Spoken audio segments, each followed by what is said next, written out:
Hi everybody, East Coast B here. Welcome to Mid-Rock Crisis. You talk about folk rock? Here's the Strawbs.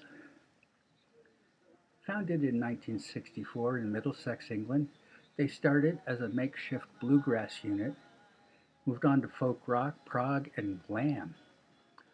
Biggest hit, I'm Part of the Union, reached number 2 in the United Kingdom, and in '73, single Lay Down was a prog hit from the same album.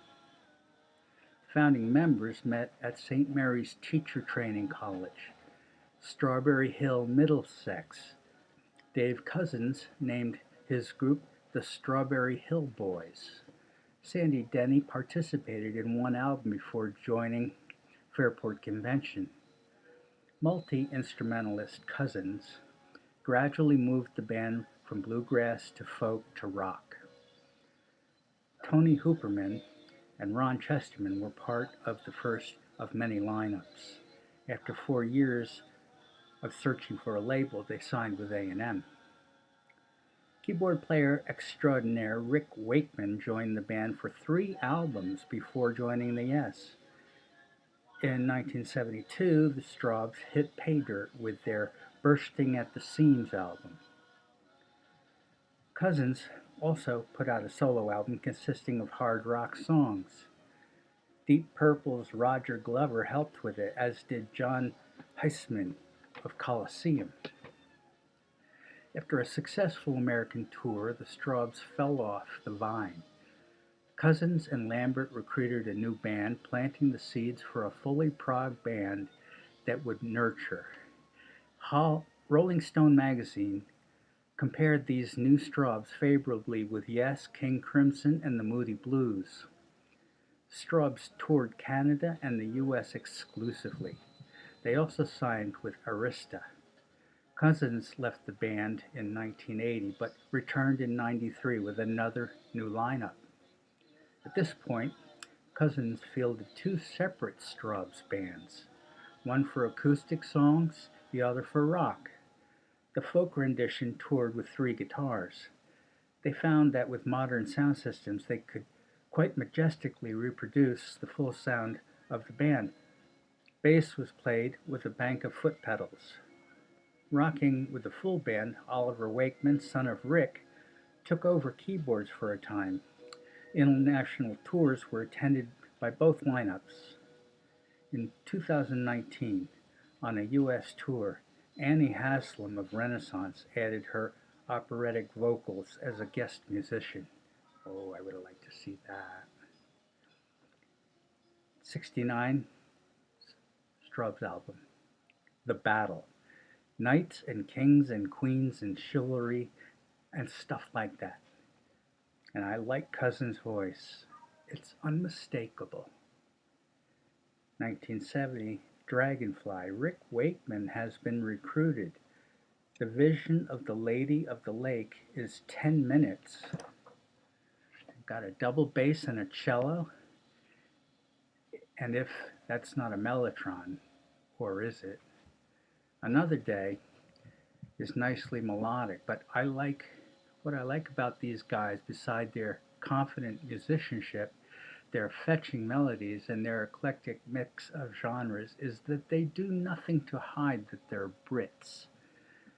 You know how sometimes British vocalists try to sound American, not always, but a lot. Well, they don't do that.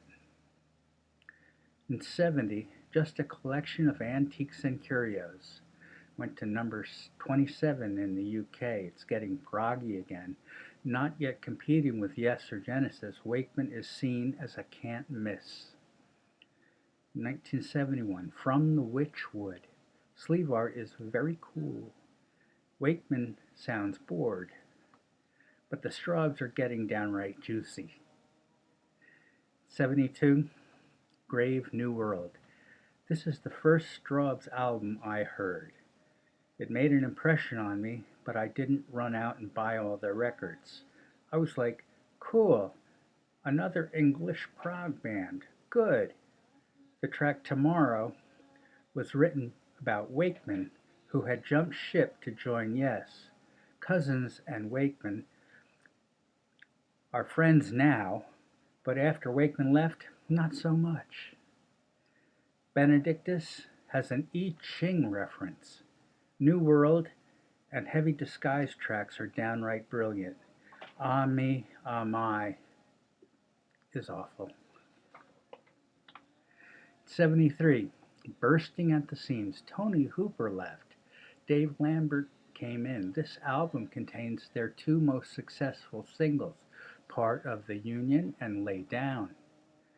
The video I saw had the band dressed in brightly colored glam suits.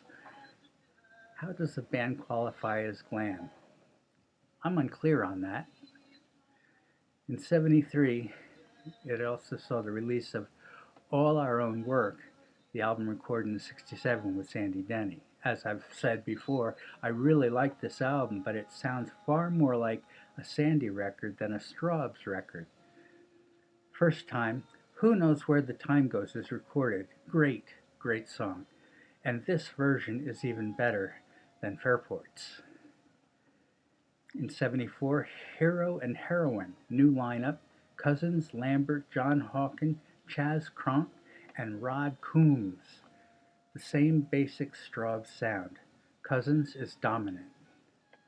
In 75, Ghosts, a very strong collection of new songs. Not what I'd call rockers, but not necessarily a bad thing. But you just never know what you're going to get with a new Strawbs album. It's like a box of chocolates. 75, No Madness, definitely rock. Cousins is a mastermind. Besides being a composer with a unique voice, his lyrics are often poignant and philosophical. I hear he's good at math, too.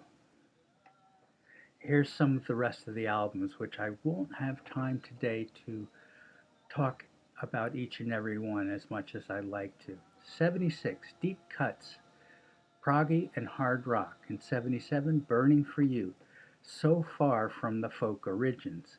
77, Deadlines, this is space rock.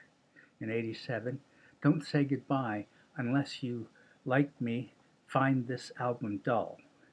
In 91, Ringing Down the Years, it's all about Sandy Denny.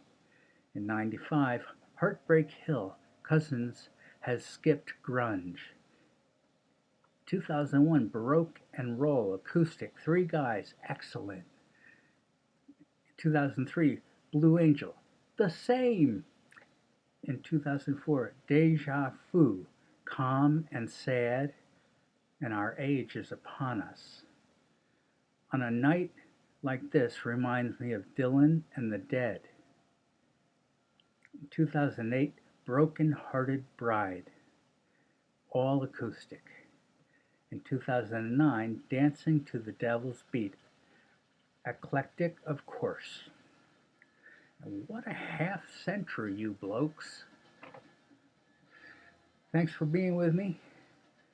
Hope you enjoyed the show. Please hit like, and by all means hit subscribe so you can be sure of catching every folk or rock word that I put out for you.